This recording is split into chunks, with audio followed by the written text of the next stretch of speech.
The hush that descended over Kingsley's, Manhattan's most elite dining room, was almost tangible. Conversations stalled mid-sentence, forks hovered halfway to mouths, and every gaze locked on the small open space between tables.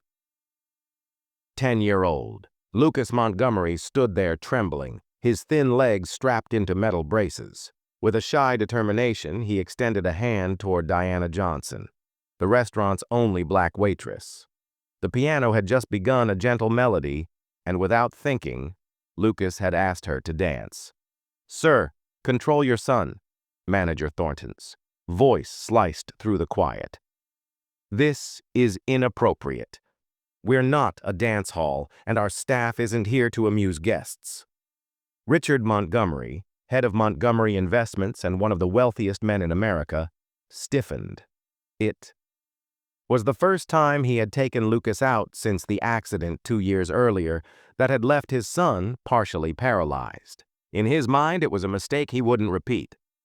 "Lucas, sit down," he ordered in a low, firm tone. Diana didn't move. Her eyes darted from the manager to Richard, then to the boy's small hand still hanging in the air. In 5 years. At Kingsley's, she had mastered the art of being invisible, especially to patrons like Montgomery. "Mr. Thornton," she said evenly, "my shift is over." She untied her apron and placed it on her tray. Then, to everyone's astonishment, she smiled at Lucas and took his hand. "I can't dance in an apron?" Richard stood abruptly. "What do you think you're doing?" "I'm accepting an invitation, sir," she replied steadily. Lucas took an unsteady step forward. The metal of his braces scraped against the floor, but Diana didn't rush him. She matched her pace to his, letting him lead. "She'll be fired tomorrow," a woman whispered at the next table. Richard stared, frozen. A memory flashed. His late wife, Elizabeth, dancing with Lucas in the living room. "It's not about perfection," she'd once said. "It's about connection." As Lucas concentrated on guiding Diana, something in his face shifted. The fear dissolved, replaced by focused determination. Shame gave way to a flicker of pride. When the 3 awkward steps ended, Diana bowed slightly. "Thank you for asking." "Me?" she said formally, as though speaking to an adult. "It was an honor." She turned to leave, but Richard's voice stopped her. "Wait. Your full name?" "Diana Johnson." He repeated it as though committing it to memory, then drew a card from his jacket. "My office, tomorrow, 10 a.m. As she walked away, Lucas asked, "Dad, why did you do that?" The question lingered in Richard's mind for the rest of the evening. The next morning, Montgomery Tower gleamed in the sunlight. In her best navy skirt and white blouse, Diana stepped inside, clutching her worn purse. She felt out of place among people dressed in clothes worth more than her rent. At reception, she announced herself. "Diana Johnson to see Mr. Montgomery." She was told to go to the 18th floor, where Miss Winters, an impeccably dressed woman, in her 40s, met her. As they walked, Winters asked bluntly, "He had you fired, didn't he?" "No." "It happens," Winters said flatly. "Powerful clients call. People like you lose their jobs." "People like me?" Diana asked. "You know what I mean. Employees who don't know their place." Diana gave a small, amused smile. "And where exactly is that?" Before Winters could answer, a call came. "He'll see you now." In Richard's office, the sweeping windows framed Manhattan like a private toy city. Richard stood gazing out, his face carefully composed. "Miss Johnson," he said, gesturing to a chair. "Do you have a degree?" "Bachelor's in Child Development from NYU. Master's in Special Education, unfinished."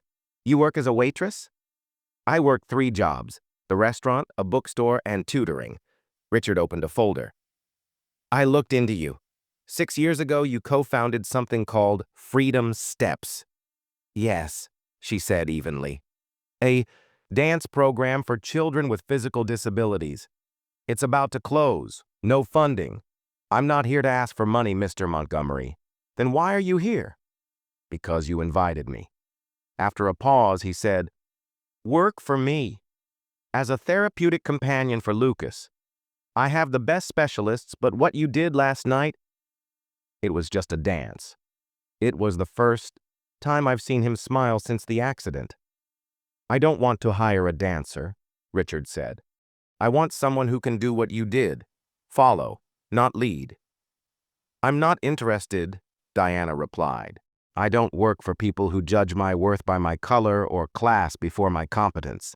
And your son deserves someone who actually cares, not someone you pay to pretend. She placed a card on his desk. Freedom Steps, Tuesdays and Thursdays at 4. First class is free. A week later, Zoe, Diana's sister and co-founder, ran into the community center. There's a Bentley outside, you won't believe who's in it. Through the window, they saw Lucas in the back seat, Richard at the wheel, frozen in indecision. Then, to everyone's surprise, both father and son got out. When they entered, Lucas stared at the other children, some in wheelchairs, some with prosthetics, all moving freely to music. This looks chaotic, Richard said.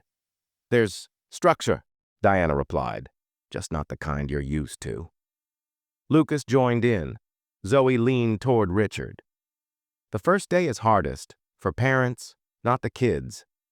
Moments later, an older woman entered. Dr. Elaine Mercer, Zoe whispered, neuroscientist. Retired Harvard professor, Richard frowned. I've rejected your proposals 3 times. And I co-wrote them, Diana added. You knew who I was at the restaurant, Richard realized. Yes. And when Lucas asked me to dance, I saw an opening to show you what words never could. The turning point cameras flashed. The press had been invited.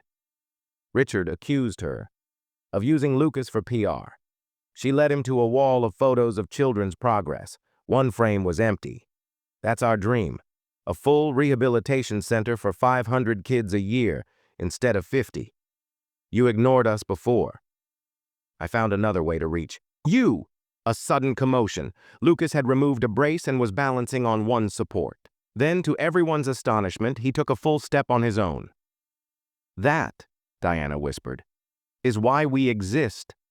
Not perfect steps. First steps alone. Richard's eyes filled. Before the cameras, he said, the Montgomery Foundation will fully fund Freedom Steps for 5 years and build a permanent center, with Diana Johnson retaining complete autonomy. Months later, the new center broke ground. Richard attended meetings.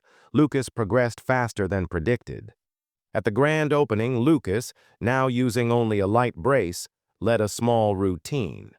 Richard stood back. He doesn't need you to hold him anymore, Diana observed. No, Richard said softly. But he still needs me here. When asked by a reporter what he'd learned, Richard replied, that leadership isn't about always guiding the way. It's having the humility to follow when someone else shows you a better path.